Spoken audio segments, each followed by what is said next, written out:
en alguna circunstancia, qué sé yo, pero encima es un mal cantante, con lo cual habla también de que la situación no es más que un capricho, ¿no? No es más que una pelotudez de su orden del día a día. Ahora, verlo en esa pose payasesca, en un país tan alejado del nuestro como es Israel, ni siquiera que estaba cantando, no sé, en Brasil o en Paraguay, estaba en Israel cantando con otra situación, o sea, como completamente fuera de la realidad argentina, pero muy afuera de la realidad argentina. Y yo dije, se terminó. Javier Milei se terminó a partir de este momento.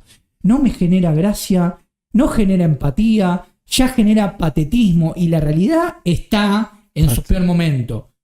Tendríamos que ver los números, tendríamos que hablar con otros especialistas, pero me atrevería a decir que si no es el primero, es el segundo peor momento de las condiciones de vida de los últimos 25 años. O sea, hiperbólicamente lo contrario a lo que sostiene el gobierno, ¿no? Caputo salió estos días a decir que la economía mejoró, que el consumo creció, que es mentira.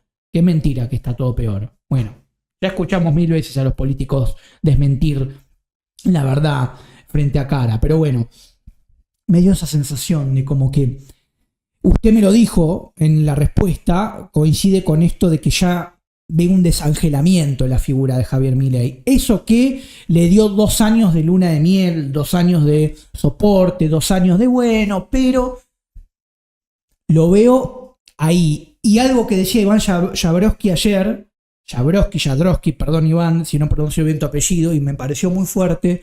Él dijo, está en este momento en todo el país sucediéndose en las principales ciudades de la Argentina manifestaciones de todo tipo, todos los sectores están en la calle, docentes, industriales, comerciantes, en distintos lugares del país. Pero hay una censura fuerte de los medios de comunicación que no lo están mostrando en toda su dimensión. Quizá porque hay un temor a un efecto contagio, a que cuando todo el país se entere que todo el país está protestando por separado, se genere una especie de efecto contagio. Con lo cual, una realidad empeorada, una realidad en decadencia, una economía que por más que Caputo y digan que la pobreza bajó, todas las personas de bien de este país sabemos que no es así, no hay que pensar ni reflexionar más nada porque el bolsillo es el bolsillo y las condiciones de vida son concretas, son un hecho concreto. Bien, miremos todo, lo que gana un jubilado, lo que puede comprar, lo que ganas vos, lo que puede comprar, cómo llegas a fin de mes, si estás endeudado, qué dejaste de comer, qué dejaste de hacer. No hay discusión, cuántos empleos se perdieron, y así podemos hablar de un montón de datos y detalles. La mortalidad infantil creció, la mortalidad de los viejos creció, en fin. Y tuve esa sensación, y es por eso que estamos hablando ahora de algo que creí que iba a faltar mucho para hablar, que es el postmileísmo. O sea, este escenario hasta imprevisto en algún punto se está empezando a dar, y están empezando a desfilar por la televisión candidatos. ¿Qué opina usted de esta sensación? ¿Es una sensación el postmileísmo o hay señales fuertes de que podemos empezar a hablar del postmileísmo? Yo creo que mi primera reflexión es, obviamente falta mucho tiempo, hay que ver si está agotado o no está agotado y después cómo terminan funcionando los discursos, el miedo, el antiperonismo, un montón de elementos que constituyen el voto argentino, pero sí tuve la misma sensación que tuvo usted, que yo generalmente era una persona que más o menos seguía al presidente de la nación, y hoy en día estoy con cero tolerancia hacia él. Obviamente una persona que nunca me gustó ni nada, pero bueno, era una figura, tenía su cosita nueva, qué sé yo, su particularidad y demás, y pasó de ser alguien particular a ser ya directamente como una especie de molestia, ¿no? Como que algo poco consumible, poco creíble. Milei siempre fue la misma persona. Lo que legitima su comportamiento es si tiene éxito o no tiene éxito, ¿viste? Claro. Es la famosa frase esto que entre de la locura y la genialidad la línea es muy fina y lo que lo determina es el éxito. Si vos haces una locura y tenés éxito, sos un genio. Y si haces una locura y no tenés éxito, sos un loco pelotudo. Y esa es la sensación que me llevé de las últimas presentaciones y cosas de Javier Milei, que me parece que es un loco pelotudo. Nunca fue una persona que representara bien la investidura presidencial, con lo cual, digamos, si uno agarra y se pone a ver ahora y dice, no, bueno, mira el presidente que tenemos, qué sé yo, bueno, era algo que ya lo sabíamos, digamos. Pero como que todas esas cosas que uno dejaba pasar o que no le daba tanta importancia, ahora van a empezar a tomar más importancia y hay como una sensación de, che, me parece que esta persona no es la indicada para ocupar el cargo. Y lo ves ahí, yo no tengo Twitter, pero los que tienen Twitter lo ven haciendo publicaciones, pero en cantidades exageradas. No, es enfermizo. El otro Él día, en Twitter es permanente. O sea, en Instagram subió, no sé, 100 posteos, reposteos por el tema de los periodistas y no sé qué. Y vos decís, o sea, qué demencial. Es el presidente de la Argentina. Se comporta como un Instagramer. Repito, no es que él esté atravesando una nueva etapa en su vida y que nosotros nos estemos desayunando que él sea así. Hay gente que probablemente sí, porque hay mucha gente que tal vez no está en redes sociales o lo que fuere que sea, y de repente si llega a tomar contacto con esta realidad de Javier Milei, podría llegar a sorprenderse o verlo por primera vez. Pero la mayoría de la gente sí sabe que Javier Milei es como es, una persona que está todo el tiempo en redes sociales, una persona que insulta, una persona que tiene la violencia como herramienta discursiva y demás.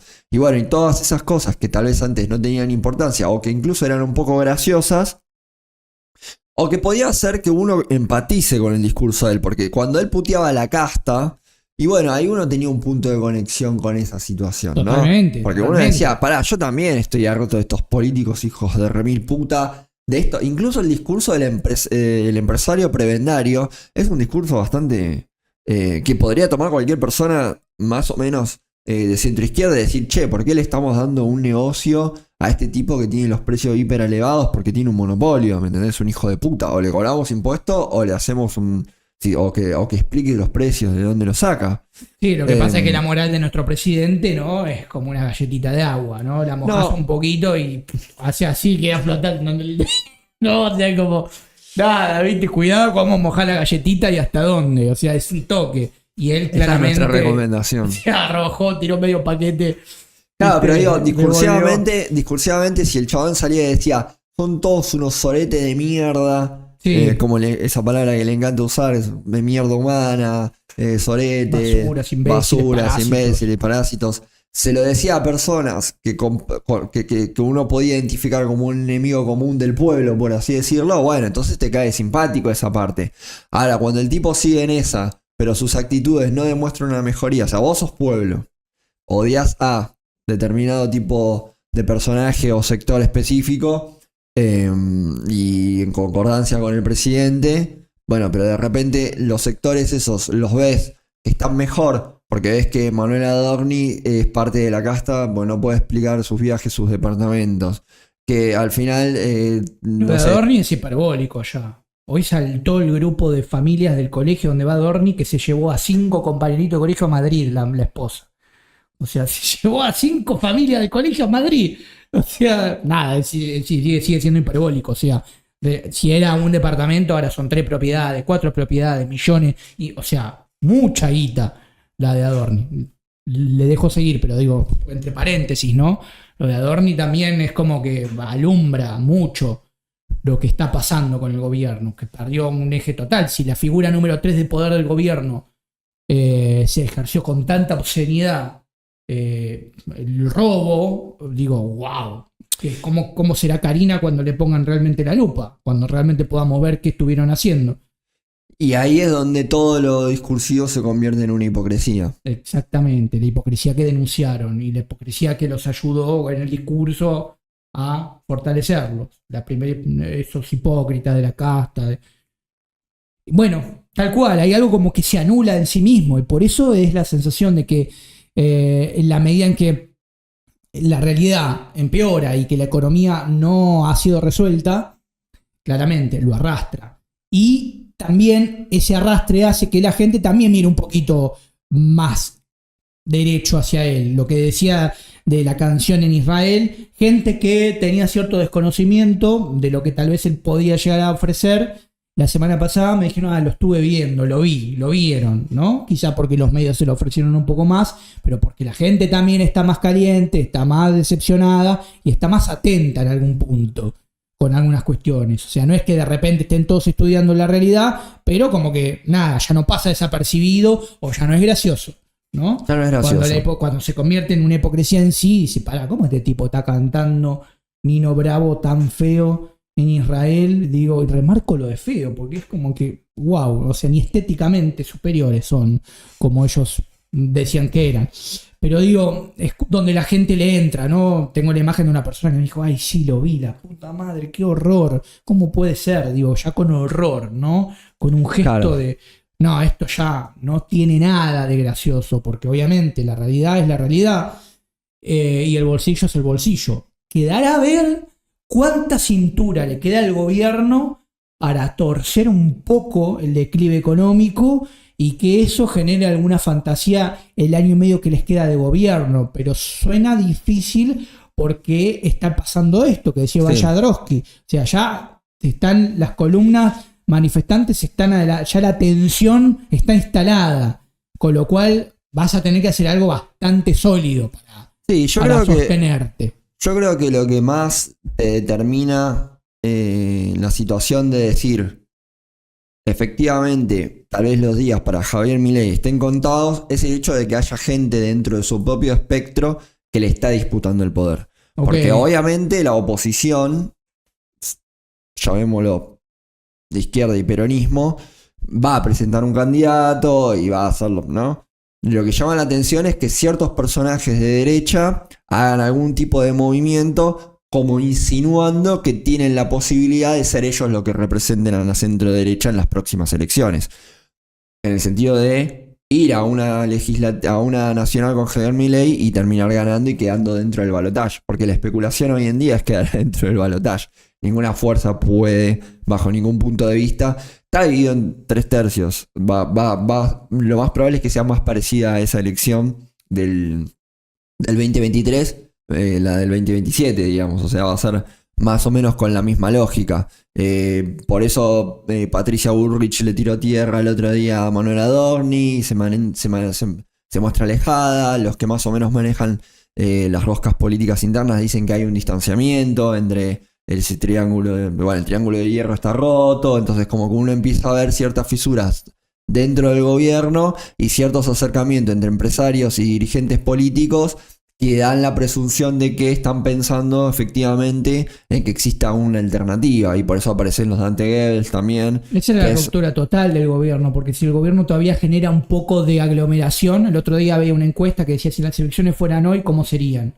Ninguno llegaba al 30%, pero la primera minoría todavía era la Libertad Avanza, con 29% de intención de voto. O sea, si encima empiezan a romperse adentro, ese caudal más o menos todavía firme se rompe, o sea, se resquebraja más, con lo cual entran en una donde hasta podrían naufragar y que además, totalmente. No, y de que además hay una cuestión en la que están atados los empresarios y la gente de derecha, que es que pegarle a Javier Milei también es pegarle a la ideología que él representa. Entonces hay que avanzar con cierta cautela, ¿no? Claro, porque digamos, sí, si vos vas a ser Patricia Bullrich y empezás a criticar las medidas de economía y política de Milei, primero y principal estás dentro del gobierno, con lo cual ya la crítica es mucho más difícil. Es lo mismo que le pasa a todos los peronistas que fueron parte del gobierno de Alberto Fernández. Y segundo, que en realidad vos, tu modelo económico y político está más cerca de lo que propone alguien como Javier Milei que lo que puede llegar a proponer alguien como Axel Kicillof. Por lo tanto, no podés andar dinamitando a Javier Milei, porque estás dinamitando también toda una narrativa, que es lo que Javier Milei representa. Entonces, obviamente, se avanza con cautela, pero yo creo que si se encuentra un candidato más o menos potable que sea lo suficientemente inteligente para pegarle a Javier Milei, ese 29% que tiene hoy la Libertad Avanza se va a convertir en un porcentaje a favor de ese candidato. Javier Milei tiene un 29% de la representación porque es por ahora el único que representa seriamente a ese espacio. En el sentido que es el único que está identificado con eso. Sí, nada si vos más. vas y le preguntás por Macri, por Patricia Bullrich, bueno, son personas que no tienen vida pública hoy en día. Están como todavía bajo el ala de la Libertad Avanza. Y están esperando probablemente al año que viene para poder empezar a tirar sus misiles en contra de Javier Milei y disputarle ese sector, ese tipo de votante, digamos. Yo creo que esa espera tiene que ver específicamente con eso, y por eso, y ese porcentaje tiene que ver con el hecho de que nadie le está dinamitando internamente seriamente al gobierno, porque no lo pueden hacer tampoco, porque es poco inteligente hacerlo en este momento. Salvo que la veas muy negra y te quieras empezar a desmarcar ahora, cosa de en un año decir, yo me fui del gobierno, que es lo que para mí tendría que hacer Villarroel desde hace mucho tiempo, pero bueno, no sé, tal vez o no lo quiere hacer o alguien le estará aconsejando otra cosa, pero digo, si hoy te renuncia un ministro de mucha importancia sin decir nada y en un año dice, yo me bajé porque el programa económico para mí no era sostenible, yo pienso igual que Javier Milei, pero mi programa económico es este y va a ser mucho mejor, bueno, tal vez ahí tenés una posibilidad de que se traccione en voto de la Libertad Avanza esa nueva propuesta. Más el otro tercio. Porque digamos, vamos a poner estos términos. Hay un tercio que es el progresurdo peronismo. Después hay otro tercio que es el centro republicanismo también medio peronista, ¿no? Que ahí te entra un Pichetto y te entra un Lilita Carrió. Y después tenés el hardcore derecha neonazi, por así decirlo, que te vota un Javier Milei o una Patricia Bullrich. Como que ese es el escenario, digamos. O sea, una porción que va a la izquierda, una porción que va al centro y una porción que va a la derecha. Y después, bueno, dependiendo del candidato que se presente, van a traccionar más para un lado o para el otro, digamos. O sea que el centro define mucho. El centro define o por un lo montón. menos tal cual. Lo más peculiar de este escenario es que la primera persona que empezó a desfilar como posible candidato, aunque dice que todavía no es candidato, es este personaje misterioso llamado Dante Gebel. Mirá cómo estará el escenario, que sea el primero que empiece a desfilar como candidato. No es que salió primero Kicillof con la campaña.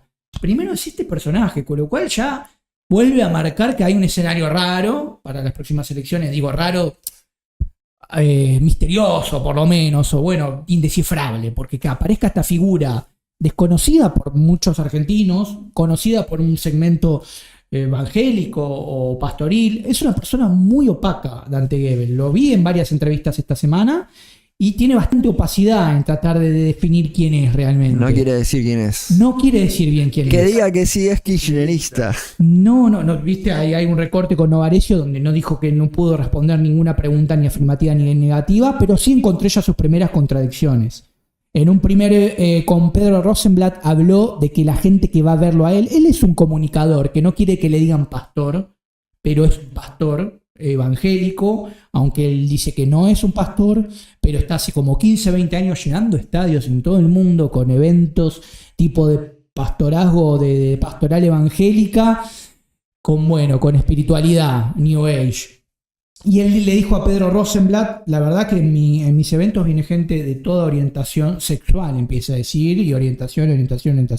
3 días después con Andy Kuznetsov le preguntó qué pensaba del matrimonio igualitario. Él dice, Dante, la persona Dante, no el candidato, está en contra. Digo yo, mira cómo empieza a mostrar un poquito este tipo con un peinado ochentoso que dice que es amigo del Puma Rodríguez y de Ricardo Montaner. Si quieren saber un poco, investiguen a Ricardo Montaner y al Puma Rodríguez en su mirada política y social, y tal vez tienen alguna idea. Él tiene una onda medio Puma Rodríguez, ¿no? Con todo el pelo así, toda una onda que comunica bien, es buen discursador, pero es rarísimo el personaje. Es muy opaco. Me parece que por el momento no sé si enciende mucho. Él mismo dice que todavía no es candidato porque está midiendo. Dice, me están apretando para ser candidato ya, pero yo no sé. En ese sentido, parece ser honesto con ese aspecto, porque él no sabe si realmente va a ser un payaso frente a la opinión pública o alguien que calle. No, pero para mí quiere, lo que pasa es que todavía no lo puede decir. Sí, quiere y no puede, puede y no quiere. La verdad que es un personaje que para mí le van a tener que meter bastante marketing, porque encima... Le están metiendo igual. Le están metiendo, pero bueno. Porque dicen que todas las entrevistas que tuvo fueron pagas. Y no cabe duda, porque encima fue un raíz. O sea, en una semana meter todas las entrevistas, digo, ¿qué pasó? Pero además, bueno, ahí hay una discusión bastante interesante porque me dijeron que es un personaje poco conocido, justamente en esto hablando del interior y Capital Federal, que es un personaje poco conocido para los porteños, pero que aparentemente tiene mucho alcance en las provincias. Ok. Entonces por eso lo proponen como candidato, digamos. Pero en ese sentido seguiría la tradición mileísta, porque Javier Milei fue una persona que también tuvo un importante impacto en el voto del interior frente al de Buenos Aires. que Sí. fue gracias al voto del interior, también Sí. el apuntalamiento de Milei, con lo cual ahí hay una mirada. Es que la discusión es porque uno lo ve y dice, ¿y este chabón de dónde salió? ¿Por qué? Es que La pregunta toda que una todos cosa- nosotros nos hacemos es ¿por qué este tipo de repente empieza a ser... porque a diferencia de Javier, porque la idea es medio la del outsider, va, todas falopeadas. La realidad es que le gusta o no le gusta a la gente, Javier Milei, independientemente del lugar que ocupó en los medios de comunicación y demás, es cierto que es un outsider. O sea, Sí, sí. realmente es un personaje que fue construyendo una imagen y que producto de esa imagen se hizo conocido y que después capitalizó ese conocimiento que tenía la gente y lo transformó en votos para convertirse en diputado primero y después en presidente. Es realmente, más allá del acompañamiento que le pueden haber hecho los sectores de poder y cómo haya construido su imagen y demás, en donde seguramente hubo intervención de... No, seguramente no, donde hubo intervención de un montón de personajes, tanto políticos como empresariales. La realidad es que Javier Milei es su propia estrella.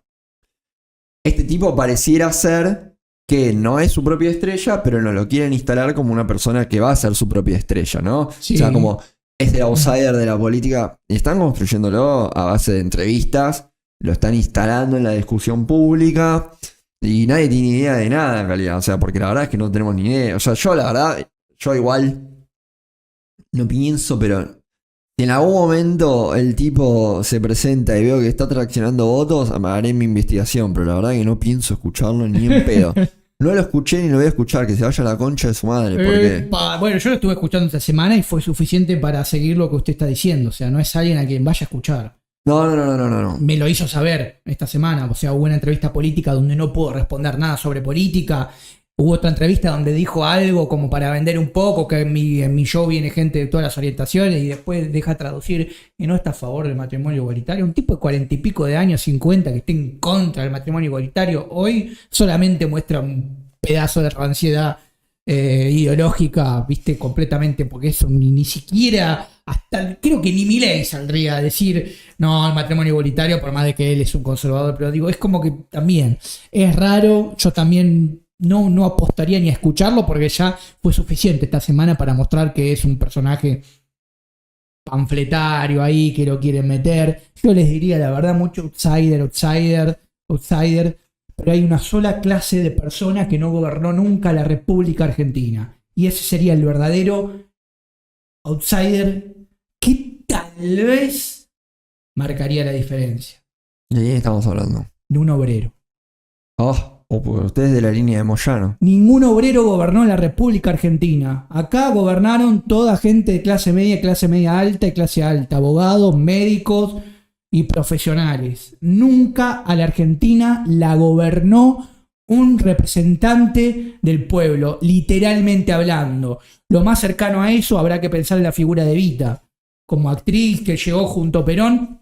Después no se me ocurre nadie, lo vengo pensando hace mucho. ¿Quién no gobernó la Argentina nunca? Pensó en Lula, en Mujica, en figuras de esas que existen en otros países, y acá no. Un obrero. Un obrero.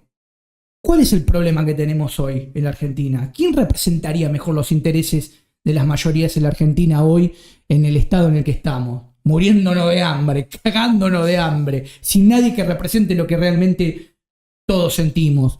Un obrero digo simbólicamente, ¿no? Alguien que venga de la clase obrera, alguien que esté Bueno, elegido. es lo que dijo, es un poco la línea de Juan Grabois en algún punto cuando dice en la Argentina hay 50% de pobres y en el Congreso ninguno es pobre. Entonces, ¿cómo mierda vamos a representar a las clases populares con un parlamento que no siente las problemáticas del pueblo a quien se supone que tiene que representar? Fobia le tiene la política argentina al obrero, se ve, o fobia le tiene parte de la idiosincrasia argentina al obrero, porque no hemos construido una figura de ese tipo. Pensá y reflexioná, médicos, abogados, militares, profesionales, economistas, si querés. Eso es lo que le dijo Hugo Moyano a Cristina Fernández de Kirchner justo antes de romper el gobierno sindicato, poder ejecutivo sindicato, que le dijo específicamente eso. Lo hablamos con Germán Duarte el día que vino acá, que es que él le dijo, bueno, ¿por qué no puede haber un presidente obrero en la Argentina? A lo que ella le contesta, yo trabajé mucho. ¿No? Entonces...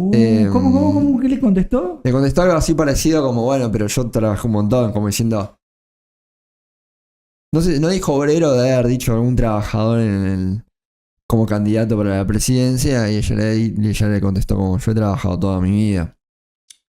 Pero bueno, sí, hay que ver. Lamentablemente la única experiencia que tenemos hoy de un tipo obrero en los términos más amplios de lo que la palabra significa es el querido Chiquitapia. Sí, bueno, está. Y acá termino el programa. Ok. Bueno, no me referías. Bueno, pero es un recolector de basura que se sindicalizó y viene de ese lugar. O sea, Pará. Bueno, pará. Sí, pará. No defender al Chiqui ahora. Sí, yo te digo la verdad. No, a esta altura igual. Con el hambre que tenemos, la verdad, pero digo esto, alguien que una persona que consigue resultados igual. Una persona que realmente haya salido de la clase trabajadora, en definitiva, alguien que haya visto el barro. Yo lo veo a Lula dar vueltas por Brasil y poner el cuerpo y hablar con la gente y ser alguien que realmente, qué sé yo, por lo menos entiende esa sensibilidad. Y acá nadie la entiende. O sea, no entiende la sensibilidad de un país que encima cada día es más pobre. O sea, un país que tiene cada vez más trabajadores y obreros pobres. O sea, ¿qué oligarquía y qué aristocracia querés representar acá? ¿Qué clase media? Representemos a la gente que trabaja. Está sobre representada esa clase. Recontra. Salgamos a buscar un candidato obrero. Esa es la misión. Busquemos un candidato obrero y a ver qué onda, cómo te mueve el tarro, ¿no? Lo más parecido hoy tal vez sea Miriam Bregman, no es obrera, pero digo, es alguien muy de abajo. Pero digo, qué sé yo. Pero bueno, me quedé pensando en eso. Digo, es un espectro que no tiene representación política, o muy poca. Me remito a Eva Perón, quizá, como última figura. Milei podrá ser visto también como alguien no obrero en absoluto, pero bueno, también viniendo de poco más del barro, pero ni siquiera tampoco, porque su padre también era un empresario. Bueno, en fin, la verdad que no adjudica. Sí, su camino del héroe igual es el camino con el que mucha gente puede identificarse. En algún punto sí está esto, pero bueno, nadie qué sé yo, alguien que salga de la fábrica y que sea un sindicalista. Sí, una persona que básicamente tenga que pagar un alquiler y ir a un supermercado y tomarse un transporte público. No estamos pidiendo demasiado. Una persona que tenga que en una campaña se busca persona que paga alquiler, que se toma el bondi y que va al supermercado para candidato a presidente de la República Argentina. Y empecemos esa campaña desde la bitácora, desde donde sea. Se busca una persona que tenga esas 3 características. O 4, ponele si querés. Sí. Bueno, querido, pasamos a la recomendación y cerramos este bloque del postmileísmo que ha quedado sin respuesta. Pero bueno, no es nuestro objetivo nunca. Tengo 2 libros en la mano para recomendar, tengo que elegir cuál vamos a recomendar. Voy con este porque ya tenemos buena onda con Santos Locos Poesía, la editorial. Vamos a recomendar un libro que leí, algún poemita la semana pasada, pero no lo mencioné ni lo recomendamos. Quedó pendiente y lo acerco bien porque para mí es el más destacado poeta de la Argentina en este momento. Y acaba de editar un libro que se llama Riesgo País, sobre poesía política, que ya lo vamos a traer acá. Estaba en la Feria del Libro dando vueltas, Riesgo País. Pero bueno, Gustavo Yuste es el poeta más sensible de este momento, para mí, en la poesía contemporánea argentina. Y para describirles de qué se trata la poesía de Yuste, voy a leer la poesía que está en contratapa y con esto les digo todo. La poesía se llama Apagón y dice así: un recordatorio para cuando lleguen los momentos de tristeza. Al igual que durante los cortes de luz, es recomendable salir a comprobar si solo somos nosotros o si es en todo el barrio. Bueno, la felicidad no es un lugar, de eso trata. La felicidad son momentos, son circunstancias, son cosas tan chiquitas que a veces las perdemos de lugar y nos las olvidamos. Leer este poemario tan bello de Santos Locos, la editorial que se está dedicando a poesía argentina, total, la verdad es un mimo al alma, muy melancólico. Para los melancólicos les va a hacer doler un poquito, pero Gustavo Yuste es nuestro crack de la poesía contemporánea. Lo arrobamos y lo comentamos en el reel que nuestro colega va a estar recortando en cualquier momento antes de que se le apague el cerebro. Y bueno, y recomendamos a Gustavo Yuste. Perfecto, para este otoño no viene nada más maravilloso que hundirse un poco en la nostalgia. Totalmente. Es un lugar que hay que evitar porque es hermoso. Así que bueno, queridos, nos estaremos viendo la semana que viene, mismo horario, por el mismo canal. No se olviden de compartir, de darle like y hacer todas esas cosas que hay que hacer en internet para que esto crezca y siga creciendo. Y bueno, nos vemos la semana que viene, estimado. Hasta la semana que viene. Adiós.